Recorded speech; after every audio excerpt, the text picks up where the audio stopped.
My name is Cynthia Cook, and I'm the director of the Franklin D. Roosevelt Presidential Library and Museum. Grace Tully was FDR's last personal secretary. She worked closely with him and was with FDR until the day he died in Warm Springs, Georgia on April 12, 1945. We were long aware that this collection was there. I've had my eye on it for 10 years. I'm Bob Clark. I'm the supervisory archivist. This collection is really unique. It's not only Grace Tully's papers, it's also the papers of Missy LeHand, who was her predecessor as FDR's primary secretary. They're handwritten notes that FDR jotted down that then either Miss Tully or Miss LeHand would turn into official memos. Secretary of War. General Pershing asks very strongly, Colonel George C. Marshall, infantry, be promoted to brigadier. Can we put in list of next promotions?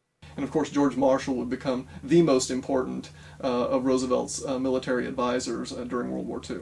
A fascinating document in this collection is a handwritten letter to FDR written around June of 1933. My dear Mr. President, I hope of meeting you someday in the near future in order to have the opportunity to discuss with you the outstanding world problems in which United States and Italy are mutually interested.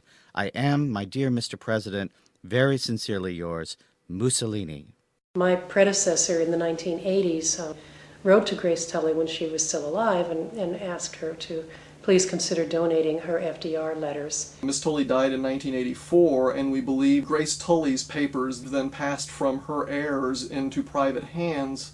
They ultimately were sold a couple of times at auction, most recently reappearing for sale in 2004. Dear Grace, I'm in Cairo, busy all times. Churchill here with his daughter Sarah. Also, Generalissimo and Madame Shanghai Shek. The conference goes fairly well. My role is that of peacemaker. I've seen the pyramids and made close friends with the Sphinx. Congress should know her. Much love, FDR. Lucy Mercer Rutherford, as many people know, had a brief affair with Franklin Roosevelt in the 19-teens. Grace's papers contain many things that are very personal. And this letter to Grace is arranging for Lucy and her friend Elizabeth Shumatoff to come to Warm Springs, Georgia, so that Elizabeth Shumatoff could paint a portrait of FDR. With many thanks again for being so very understanding and thoughtful. If you change your mind and think it would be better for me not to come, call me up. I really am terribly worried, as I imagine you all are.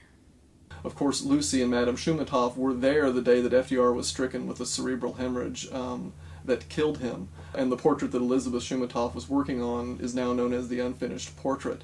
But we were so taken with the entire collection that we began the lengthy process of negotiation and ultimately an act of Congress, which paved the way for the donor. This is a collection of material never before seen by the public, never before seen by researchers.